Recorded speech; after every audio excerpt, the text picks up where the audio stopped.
Starbucks here on this corner.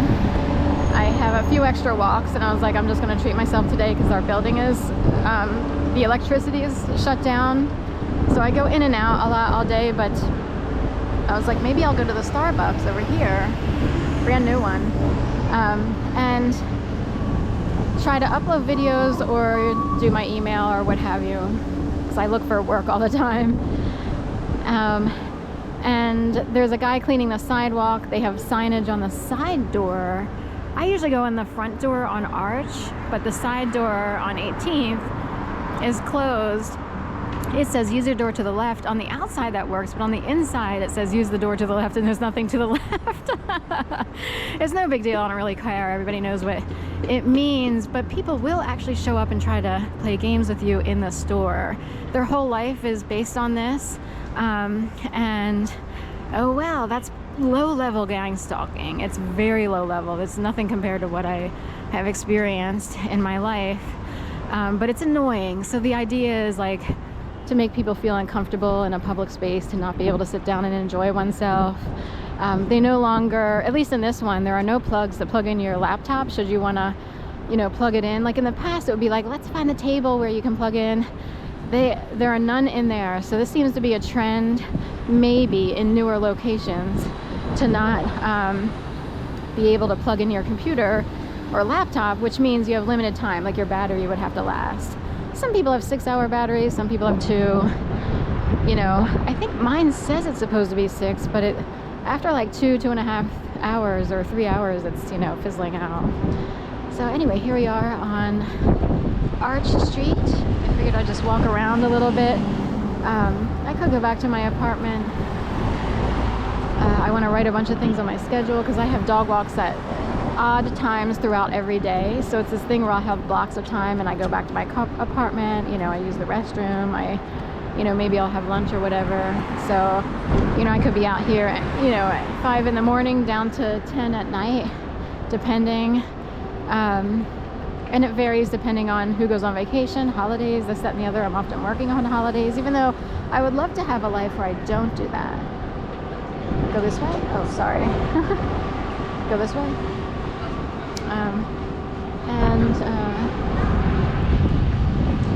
Let's hold it on this way. It's Arch Street. They're all part of the same ring. So there's a whole ring out today on all sides of Arch Street. So anyway, and I guess, you know, the thing is, I know that everybody comes from different worlds, and finding a way to survive is like an issue. So I don't know, you know, I don't know what to say, you know, so we'll just leave it at that. I don't know how people make money, you know, or how they get by, or how they feel like they have to get by. The world is a strange place, and only certain people get to be part of the mainstream. It's interesting, it's called the mainstream because only certain people can fit into it, and they're often depressed and suicidal. So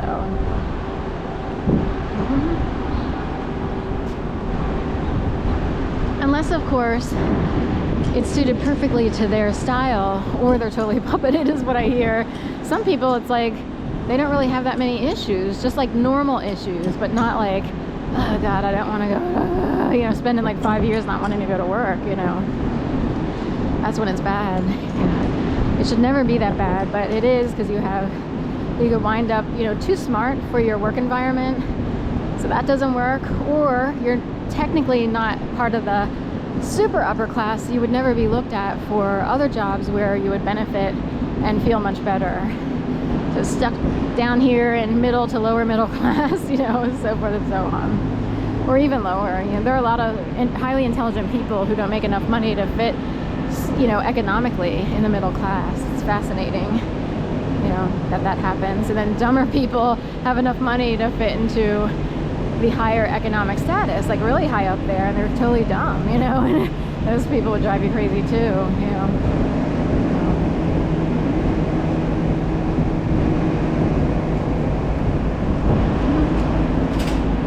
Garage here for Phoenix. I used to take care of a cat for someone who lived in the Phoenix. In fact, Steve is his name. He lived in 2001. Do you think that was on purpose? I think he still lives there. Here. It's in this building. It's just the Irish pub is on the side. Do you think he chose his condo apartment on purpose, 2001? Is he full of himself? Does he think he's part of Homeland Security or something? Like, what's up with that?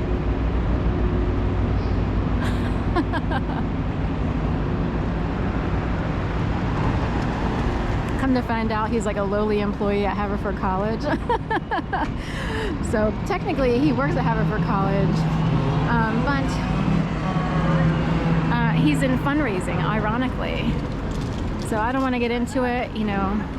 He was pretty much a nice guy for a long time, but he did play along with the game. And when the Obama administration ended, all of a sudden I'm getting an email saying, you didn't respond to my email about cat sitting, which that would never happen. We're talking, you want to find the most responsible, dependable person on the face of the earth. And someone who would never miss an opportunity to earn money. And he's trying to claim, and see how it plays into a wormhole, because then I'm like, am I missing other emails? So then he can start, you could go, I know that I'm not, I know that he lied. And it's like, I didn't get an email, and I never, and I'm lucky in the sense that technically I'm pretty sure that I got every email I was supposed to get. Although here in Philadelphia, I have had missing physical mail. I've had mail that was actually timed, like timely, like you're supposed to get this in time to respond in time for a deadline and so forth and so on. And it showed up 6 months. It's like it's been sitting in someone's mailbox for 6 months somewhere else. And they can get away with that. It could be a mistake, or they could get away with it because where I live, a lot of students live. So the idea would be someone, you know, is away for the summer, or they're away, you know, or that apartment wound up empty for 6 months because of the academic schedule and no one wound up in that particular unit. All of a sudden, I have all this rubber banded mail, and I was like, I went through HE double toothpicks having to resolve this issue because this mail never showed up. And, you know, people are acting like it's the worst is when you didn't do anything wrong and then people act like you did something wrong. There's nothing worse than people thinking, say, you're a drug addict or a criminal or this, that. She can't find work, and it's not even your fault. You know, it's not my fault. And, you know, it's sort of this weird thing of, this is interesting. It's sort of like being blackballed. But anyway, in the case of Steve Elkin, I don't know why he lied so much. It hurt me a lot because I was like freaking out. Like, I didn't get an email. I would have taken care of the cat. And then there's the idea that someone else got to take care of the cat. You know what I mean? It's like some woman coming in and stealing your clients or your man or your husband or your dad. And they love to play that. They are very disturbing, disgusting people, and they can often look professional in life. And people would have no idea what they did to get where they are. So, anyway.